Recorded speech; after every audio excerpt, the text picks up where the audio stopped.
Hello! Bienvenue dans cette nouvelle vidéo, j'espère que vous allez bien. Ça fait longtemps que j'ai pas fait de vidéo et du coup je suis trop heureuse de vous retrouver aujourd'hui. Et aujourd'hui on revient sur des sujets un petit peu plus classiques pour vous accompagner pendant l'année. Donc on va parler de comment travailler la culture générale en deuxième année de prépa éco. Donc en deuxième année, ce qu'il faut savoir c'est qu'on a un thème, donc ça cadre beaucoup l'apprentissage des connaissances pendant toute l'année. Et puis ce qu'il y a aussi de particulier en deuxième année, c'est qu'à la fin de l'année on a le concours.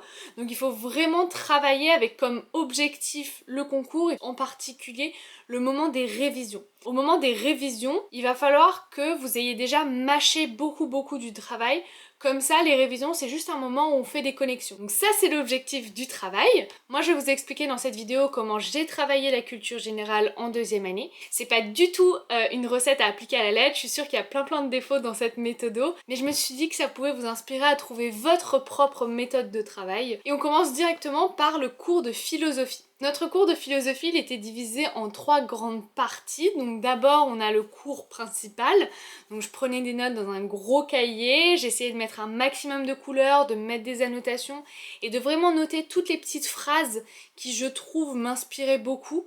Donc ma prise de notes est peut-être pas hyper efficace, mais elle était efficace pour moi quand je relisais. Ça me permettait de vraiment me remettre dedans, me remettre dans le cours. Donc n'hésitez pas à prendre un maximum de notes et surtout à mettre des couleurs, mettre des commentaires. Le deuxième support qu'on avait, c'était un cahier de citations. Au début de chaque cours, un élève de la classe présentait une citation en lien avec le thème. Donc on l'écrivait dans ce cahier-là et puis on notait, on prenait des notes sur le commentaire. Et j'avais un troisième cahier de méthodologie que j'ai là justement, que je peux vous montrer. Le cahier de méthodologie, il servait à noter, dès qu'on faisait un point méthodo, dès qu'on analysait un sujet en cours, on venait le noter ici. Donc voilà, j'avais des exemples de sujets et puis après un petit commentaire, une prise de notes. Je notais les plans,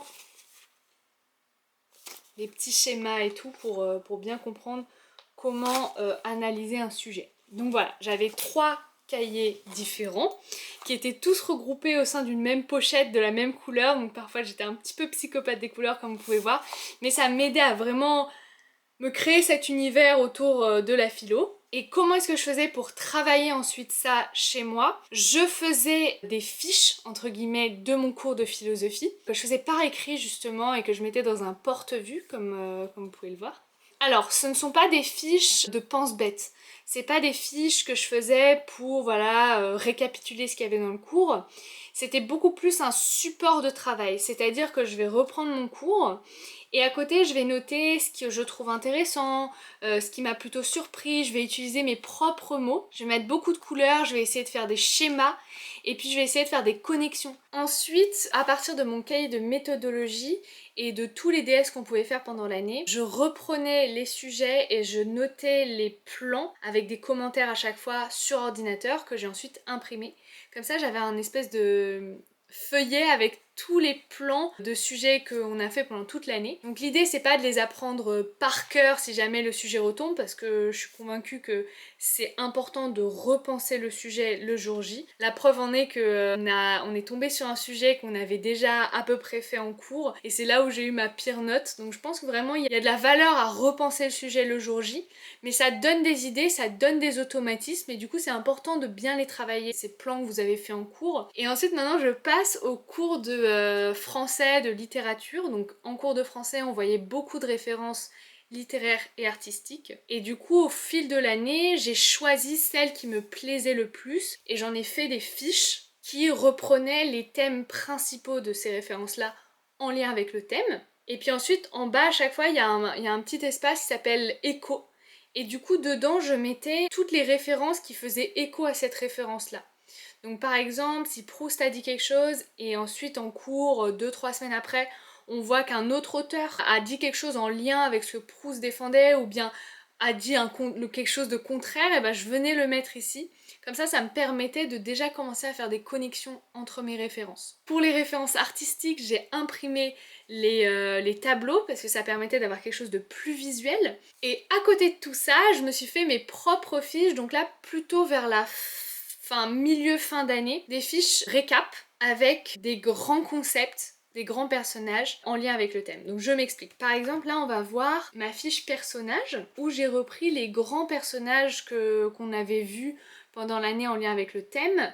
Donc un personnage hyper intéressant pour le thème du corps, c'était le danseur ou le comédien. Et l'idée avec les personnages, c'est que ce sont des références très intéressantes si elles sont travaillées en amont en tant que concept, parce que vous pouvez illustrer un argument avec le personnage du comédien. J'aime bien penser les concepts incarnés. Donc par exemple pour le thème aimer, il y a plein de personnages qui peuvent exister. Il y a le personnage le célibataire, le libertin, le beau parleur. Il y a ce genre de personnages qu'on peut rendre comme concept et qui vont beaucoup vous aider en dissertation. J'avais aussi une fiche dialectique. Donc dialectique, la dialectique du corps, donc c'est propre au thème, hein. Donc là il y en avait la dialectique nature-culture, étranger, familier. Avec amour, ça peut être Eros, Thanatos. Je suis sûre que vous allez en voir pas mal en cours. L'idée c'est que en fait vous allez en profondeur. Donc par exemple si on vous rend un DS, si votre prof vous donne une correction, vous devez tout le temps être à la chasse de ce genre de choses, à la chasse des personnages, à la chasse des dialectiques, à la chasse des concepts intéressants. J'avais une fiche qui reprenait toutes les expressions dans lesquelles il y avait le mot corps. Donc le corps objet, le corps sujet, le corps vécu, le corps de l'autre, le corps de pierre, le corps machine.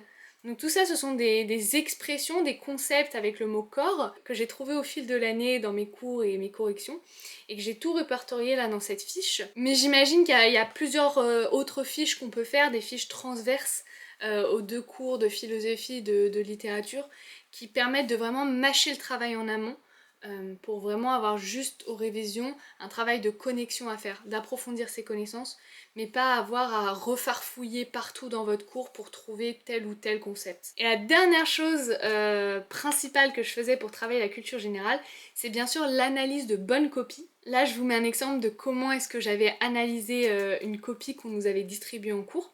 Donc déjà je vous conseille de les imprimer pour pouvoir les annoter, c'est toujours plus parlant. De les imprimer pour les annoter et aussi pour garder une trace de ça, parce que c'est comme si vous avez fait une petite fiche en fait avec un petit mémo, des petites phrases que vous avez surlignées, que vous trouvez intéressantes pour les garder dans leur contexte. L'idée c'est qu'il faut vraiment décortiquer la copie et rentrer dans le dur quoi.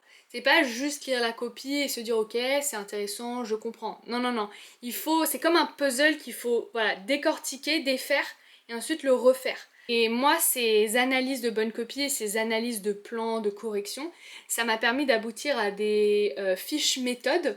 Donc ce sont des méthodes qui sont propres vraiment à mon professeur et surtout à moi, parce que il nous avait proposé plusieurs méthodologies et ça c'est celle qui m'a le plus parlé. Et du coup je me suis notée dans mes fiches de méthodo des débuts de phrases qui me permettent de bien commencer un paragraphe, des mots que j'aime bien, des mots qui me parlent quoi, donc c'est très personnel. Je vous encourage vraiment à vous faire ces petites fiches méthodo pour pouvoir les relire régulièrement et de perfectionner votre méthodologie là. Vous faites votre fiche méthodo, vous la suivez à la lettre pour le prochain DS, vous voyez ce que ça donne, est-ce que vous vous êtes amélioré ou pas. Si vous vous êtes amélioré, il faut comprendre qu'est-ce qui a permis de passer un cap au niveau de la note et de reprendre sa fiche de méthodo et se dire ok, en fait c'était ça l'élément décisif. Si ça n'a pas marché, essayez de comprendre pourquoi, allez voir votre prof, comprendre pourquoi, où est-ce que ça bloque et puis venir adapter la fiche méthodologie. Vraiment ce qu'il y a à retenir là, c'est de s'approprier les choses, les connaissances, la méthodologie, etc. De vraiment rentrer dans le dur. C'est une matière où vous pouvez vraiment rentrer dedans. Voilà un petit peu ce que j'avais à vous dire sur ça. J'espère que ça va vraiment vous aider parce que je sais que c'est une matière qui est pas facile. Donc si vraiment vous avez des questions sur cette matière, n'hésitez pas à les poser en commentaire. Moi c'est vraiment une matière que j'ai appris à aimer et que maintenant j'adore. Donc vraiment n'hésitez pas. Je vais vous mettre un lien Drive dans la description avec toutes les images de fiches que j'ai pu montrer dans cette vidéo. Comme ça si vous voulez y revenir et regarder un petit peu plus en profondeur ces fiches là, n'hésitez pas. Je vous rappelle que c'est pas du tout une règle à appliquer à la lettre, c'est vraiment pour vous inspirer à trouver votre méthode et je serais très curieuse de savoir comment est-ce que vous vous organisez. Donc si ça vous intéresse, vous pouvez venir tout me raconter sur Discord et Instagram et je me ferai un plaisir d'y répondre et d'échanger avec vous là-dessus. Je vous souhaite beaucoup de courage pour la suite et moi je vous dis à très vite dans une nouvelle vidéo. Bye!